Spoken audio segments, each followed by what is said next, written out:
Welcome back to Pastor Emily's Story Hour. We're reading Emily of New Moon by L.M. Montgomery.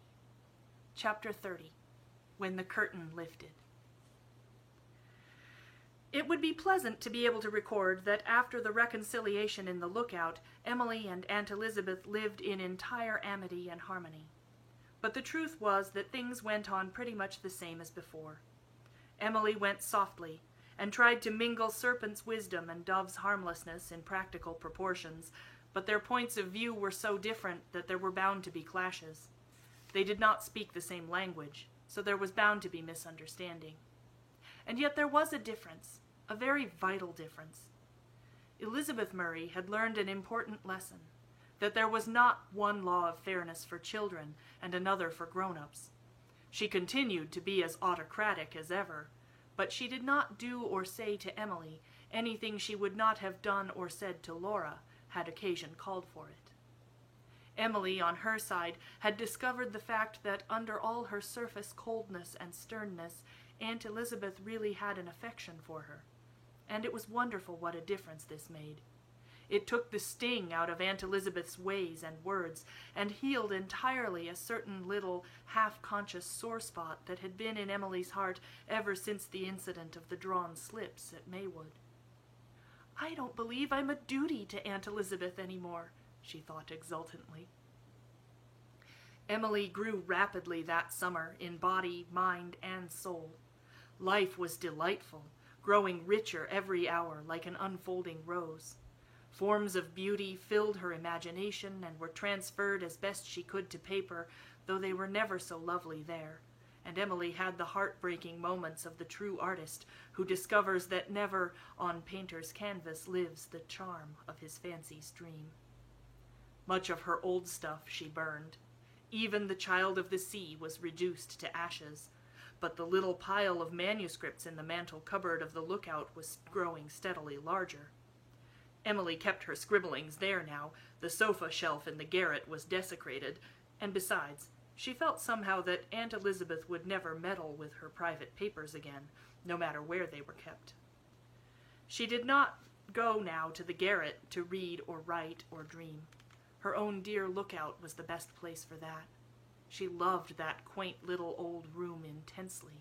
It was almost like a living thing to her, a sharer in gladness, a comforter in sorrow.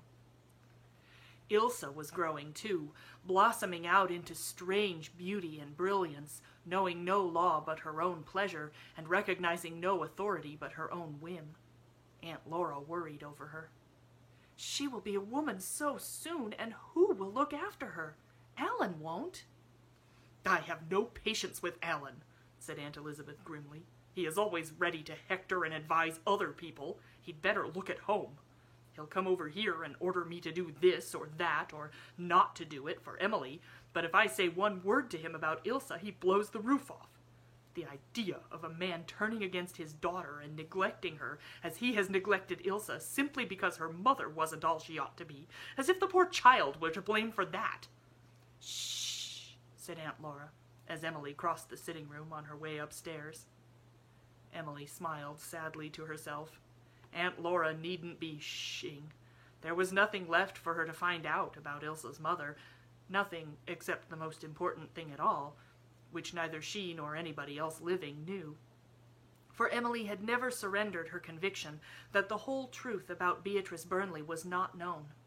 She often worried about it when she lay curled up in her black walnut bed of nights, listening to the moan of the Gulf and the wind woman singing in the trees, and drifting into sleep wishing intensely that she could solve the dark old mystery and dissolve its legend of shame and bitterness. Emily went rather languidly upstairs to the Lookout. She meant to write some more of her story, The Ghost of the Well, wherein she was weaving the old legend of the well in the Lee field, but somehow interest was lacking.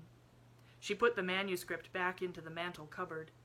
She read over a letter from Dean Priest, which had come that day, one of his fat, jolly, whimsical, delightful letters, wherein he had told her that he was coming to stay a month with his sister at Blairwater.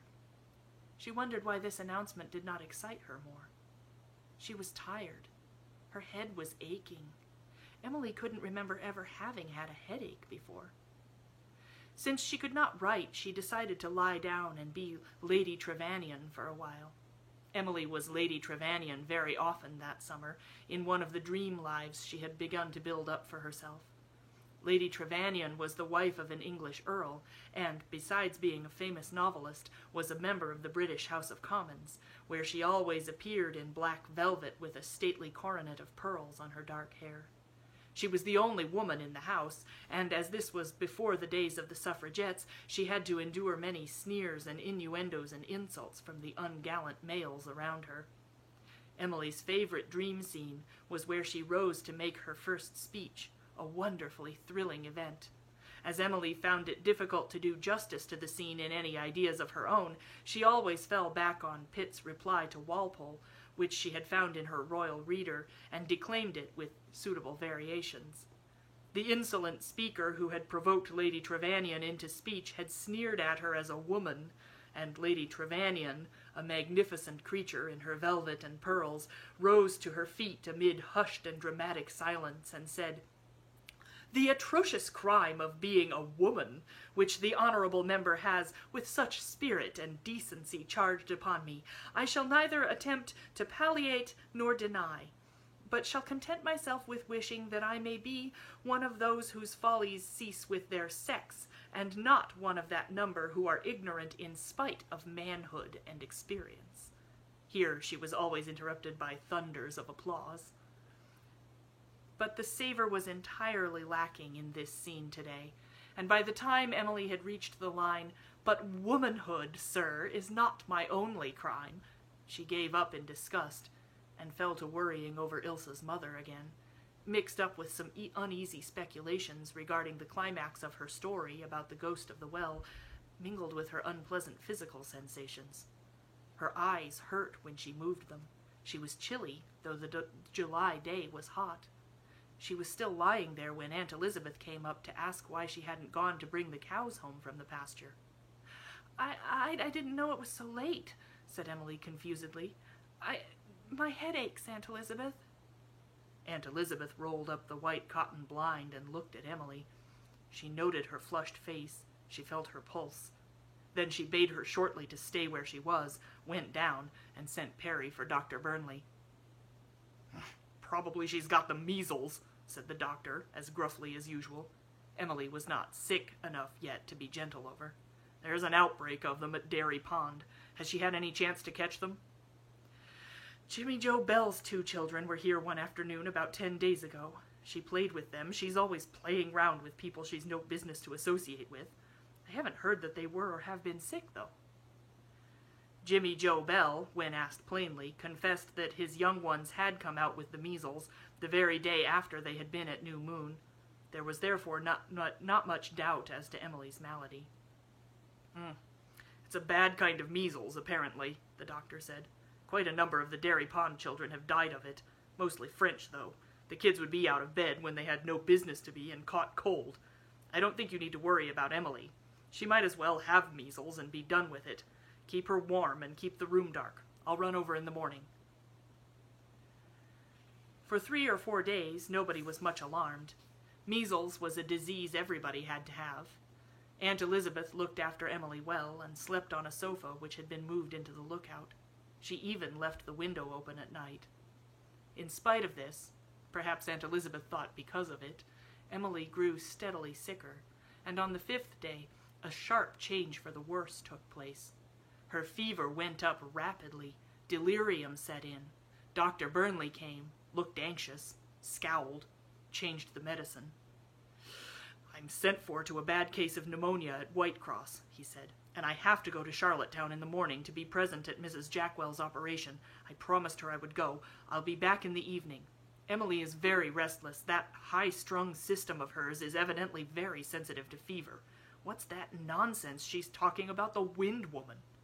"Oh, I don't know," said Aunt Elizabeth worriedly. "She's always talking nonsense like that, even when she's well. Alan, tell me plainly, is there any danger?"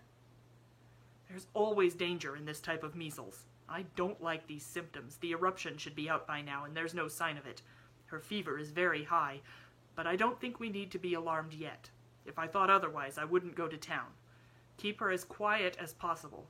Humor her whims if you can. I don't like that mental disturbance. She looks terribly distressed. Seems to be worrying over something. Has she had anything on her mind of late?" "Not that I know of," said Aunt Elizabeth. She had a sudden, bitter realization that she really did not know much about the child's mind. Emily would never have come to her with any of her little worries or troubles. "Emily, what is bothering you?" asked Dr. Burnley softly, very softly. He took the hot, tossing little hand gently, ever so gently, in his big one. Emily looked up with wild, fever-bright eyes. "She couldn't have done it! She couldn't have done it!" "Of course she couldn't," the doctor said cheerily. "Don't worry, she didn't do it."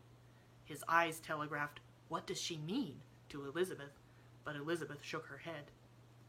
"Who are you talking about, dear?" she asked Emily. It was the first time she had called Emily dear. But Emily was off on another tack. The well in Mr. Lee's field was open, she declared. Someone should be sure to fall into it. Why didn't Mr. Lee shut it up? Dr. Burnley left Aunt Elizabeth trying to reassure Emily on that point and hurried away to Whitecross. At the door, he nearly fell over Perry, who was curled up on the sandstone slab, hugging his sunburned legs desperately. "How is Emily?" he demanded, grasping the skirt of the doctor's coat. "Don't bother me, I'm in a hurry," growled the doctor. "You tell me how Emily is, or I'll hang on to your coat till the seams go," Perry said stubbornly. "I can't get one word of sense out of them old maids. You tell me." "She's a sick child, but I'm not seriously alarmed about her yet." The doctor gave his coat another tug, but Perry held on for a last word. "You've got to cure her," he said. "If anything happens to Emily, I'll drown myself in the pond. Mind that." He let go so suddenly that Dr. Burnley nearly went headlong on the ground. Then Perry curled up on the doorstep again.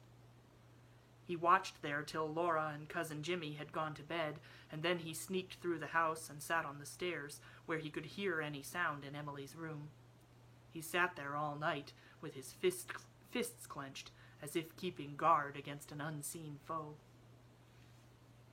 Elizabeth Murray watched by Emily until 2 o'clock, and then Laura took her place. "She has raved a great deal," said Aunt Elizabeth. "I wish I knew what is worrying her. There is something, I feel sure. It isn't all mere delirium. She keeps repeating she couldn't have done it, in such imploring tones. I wonder— Oh, Laura, you remember the time I read her letters. Do you think she means me?" Laura shook her head. She had never seen Elizabeth so moved. "If the child doesn't get better," said Aunt Elizabeth. She said no more, but went quickly out of the room. Laura sat down by the bed. She was pale and drawn with her own worry and fatigue, for she had not been able to sleep. She loved Emily as her own child, and the awful dread that had possessed her heart would not lift for an instant. She sat there and prayed mutely. Emily fell into a troubled slumber which lasted until the gray dawn crept into the lookout. Then she opened her eyes and looked at Aunt Laura, looked through her, looked beyond her. "I see her coming over the fields," she said in a high, clear voice. "She is coming so gladly. She is singing. She is thinking of her baby. Oh, keep her back, keep her back. She doesn't see the well. It's so dark, she doesn't see it. Oh, she's gone into it, she's gone into it." Emily's voice rose in a piercing shriek which penetrated to Aunt Elizabeth's room and brought her flying across the hall in her flannel nightgown. "What is wrong, Laura?" she gasped. Laura was trying to soothe Emily, who was struggling to sit up in bed. Her cheeks were crimson, and her eyes had still that same far, wild look. Emily, darling, you've just had a bad dream. The old Lee well isn't open. Nobody has fallen into it."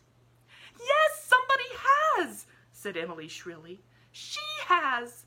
I saw her, with the ace of hearts on her forehead. Do you think I don't know her?" She fell back on the pillow, moaned, and tossed the hands which Laura Murray had loosened in her surprise. The two ladies of New Moon looked at each other across her bed in dismay and something like terror. "Who did you see, Emily?" asked Aunt Elizabeth. "Ilsa's mother, of course. I always knew she didn't do that dreadful thing. She fell into the old well. She's there now. Go and get her out, Aunt Laura, please. Yes, of course we'll get her out, darling, said Aunt Laura soothingly. Emily sat up in bed, looked at Aunt Laura again, but this time she did not look through her.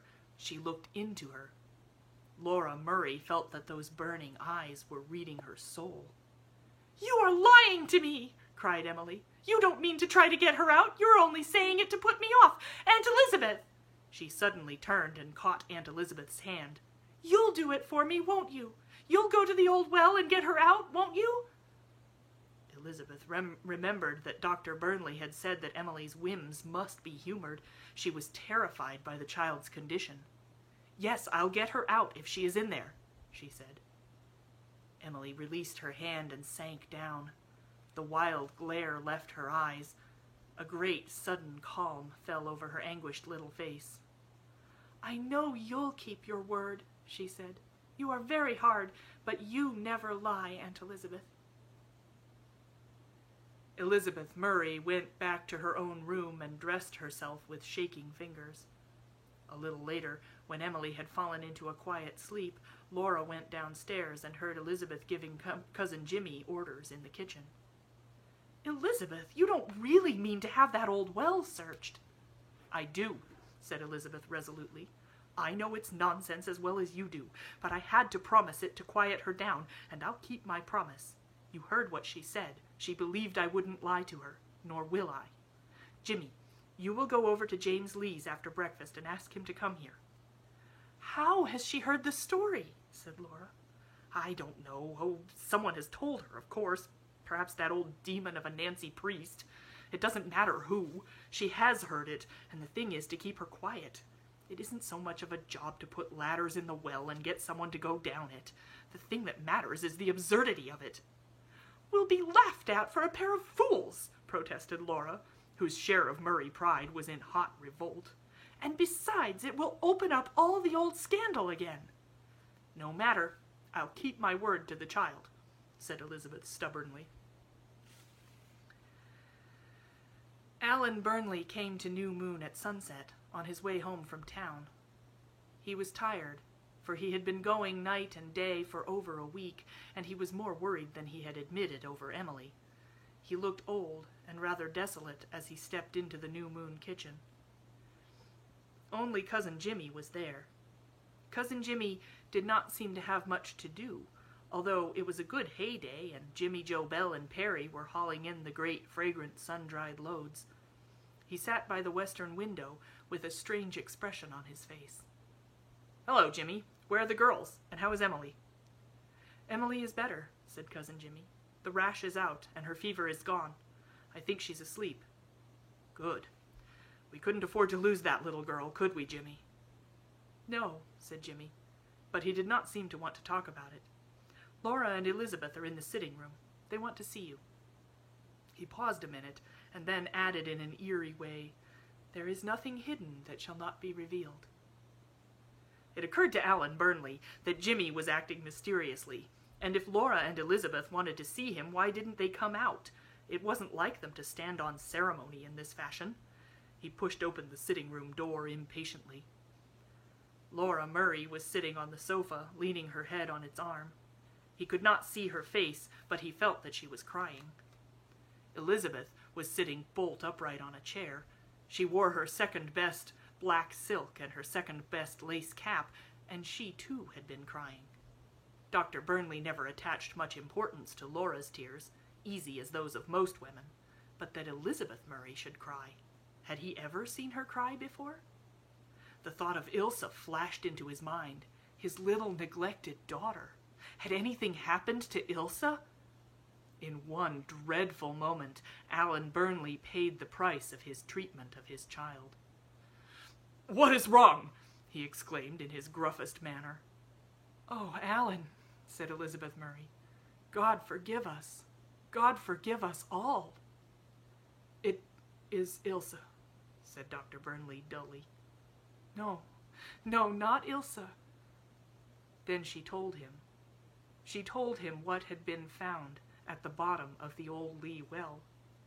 She told him what had been the real fate of the lovely, laughing young wife whose name for 12 bitter years had never crossed his lips. It was not until the next evening that Emily saw the doctor. She was lying in bed, weak and limp, red as a beet with the measles rash, but quite herself again. Alan Burnley stood by the bed and looked down at her. "Emily, dear little child, do you know what you have done for me? God knows how you did it." "I thought you didn't believe in God," said Emily wonderingly. "You have given me back my faith in him, Emily." "Why? What have I done?" Dr. Burnley saw that she had no remembrance of her delirium. Laura had told him that she had slept long and soundly after Elizabeth's promise, and had awakened with fever gone and the eruption fast coming out. She had asked nothing, and they had said nothing. "When you are better, we will tell you all," he said, smiling down at her. There was something very sorrowful in the smile, and yet something very sweet. "He is smiling with his eyes as well as his mouth now," thought Emily. How did she know?" whispered Laura Murray when he went down. I can't understand it, Alan." "Nor I. These things are beyond us, Laura," he answered gravely. "I only know this child has given Beatrice back to me, stainless and beloved. It can be explained rationally enough, perhaps. Emily has evidently been told about Beatrice and worried over it. Her repeated she couldn't have done it shows that, and the tales of the old Lee well naturally made a deep impression on the mind of a sensitive child, keenly alive to dramatic values. In her delirium she mixed this all up with the well-known fact of Jimmy's tumble into the New Moon well, and the rest was coincidence. I would have explained it all myself so once, but now, Laura, I can only say humbly, a little child shall lead them."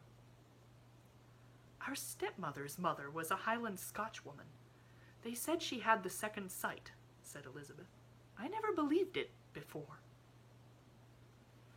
The excitement of Blairwater had died away before Emily was deemed strong enough to hear the story. That which had been found in the old Lee well had been buried in the Mitchell plot at Shrewsbury, and a white marble shaft, sacred to the memory of Beatrice Burnley, beloved wife of Alan Burnley, had been erected. The sensation caused by Dr. Burnley's presence every Sunday in the old Burnley pew had died away. On the first evening that Emily was allowed to sit up, Aunt Laura told her the whole story. Her manner of telling it stripped it forever of the taint and innuendo left by Aunt Nancy. "I knew Ilsa's mother couldn't have done it," said Emily triumphantly. "We blame ourselves now for our lack of faith," said Aunt Laura. "We should have known too. But it did seem black against her at the time, Emily. We thought she was a bright, beautiful, merry creature. We thought her close friendship with her cousin was natural and harmless. We know now that it was so, but all these years since her disappearance we've believed differently. Mr. James Lee remembers clearly that the well was open the night of Beatrice's disappearance. His hired man had taken the old rotten planks off it that evening, intending to put the new ones on at once. Then Robert Grierson's house caught fire, and he ran with everybody else to help save it. By the time it was out, it was too dark to finish with the well, and the man said nothing about it until the morning. Mr. Lee was angry with him. He said that it was a scandalous thing to leave a well uncovered like that, and he went right down and put the new planks in place himself. He did not look down in the well, and had he looked, he could have seen nothing, for the ferns growing out from the sides screened the depths. It was just after harvest. No one was in the field again before the next spring. He never connected Beatrice's disappearance with the open well. He wonders now that he didn't. But you see, dear, there had been much malicious gossip, and Beatrice was known to have gone on board the Lady of the Winds. It was taken for granted she never came off again. But she did, and went to her death in the old Lee field. It was a dreadful ending to her bright young life, but not so dreadful after all as what we believed. For 12 years we have wronged the dead. But, Emily, how could you know? I don't know. When the doctor came in that day, I couldn't remember anything, but now it seems to me that I remember something, just as if I dreamed it, of seeing Ilsa's mother coming over the fields singing. It was dark, and yet I could see the Ace of Hearts. Oh, Auntie, I don't know. I don't like to think of it some way. We won't talk of it again, said Aunt Laura gently. It is one of the things best not talked of, one of God's secrets. And Ilsa, does her father love her now? Asked Emily eagerly. Love her? He can't love her enough. It seems as if he were pouring out on her all at once all the shut-up love of those 12 years. He'll likely spoil her now as much with indulgence as he did before with neglect, said Elizabeth, coming in with Emily's supper in time to hear Laura's reply. It will take a lot to spoil Ilsa, laughed Laura. She's drinking it up like a thirsty sponge, and she loves him wildly in return. There isn't a trace of grudge in her over his long neglect.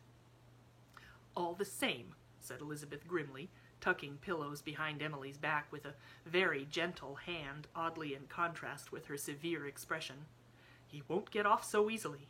Ilsa has run wild for 12 years. He won't find it so easy to make her behave properly now, if he ever does. Love will do wonders, said Aunt Laura softly. Of course, Ilsa is dying to come and see you, Emily, but she must wait until there is no danger of infection. I told her she might write, but when she found I would have to read it because of your eyes, she said she'd wait until you could read it yourself. Evidently, Laura laughed again, evidently Ilsa has much of importance to tell you. I didn't know anybody could be as happy as I am now, said Emily. And oh, Aunt Elizabeth, it is so nice to feel hungry again and to have something to chew. Join us in the next video for the final chapter, Chapter 31.